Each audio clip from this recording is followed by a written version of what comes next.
Morning one and all. My name is Davita and she is Triveni. ఇవాళ మేము lollipop చేయబోతున్నాం. ఆ lollipop చింతపండు లాలీపాప్. చింతపండు లాలీపాప్ చేయాల్సిందిగా ఇంకా 5 రకాలు తెచ్చుకోవాలి. ఒకటి చింతపండు, ఇంకోటి బెల్లం, ఇంకోటి ఉప్పు, ఇంకోటి కారం, ఇంకోటి జీలకర్ర. అవన్నీ దంచేసి ముందు ముద్దుగా చేసుకుంటే లాలీపాప్ ఇట్లా చూపిస్తాను. సో ముందు దంచుకున్నాక ఇదిగో ఇట్లా వచ్చింది అనమాట.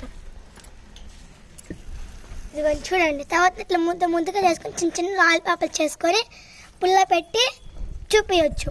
అప్పటి తర్వాత బాగా ఉంటుంది. చూసుకోండి ఎంత బాగుందో.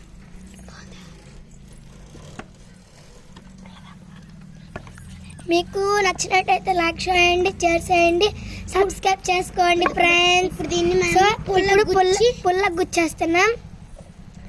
మీకు కాదు కొంచెం తీసుకోవచ్చు పుల్ల. సో ఇప్పుడు చూడండి ఫ్రెండ్స్, లాలీపాప్. Bye friends. మీకు ఈ ఛానల్ నచ్చినట్లయితే లైక్ చేయండి, షేర్ చేయండి, కామెంట్ చేయండి. Bye friends. చేసుకోండి.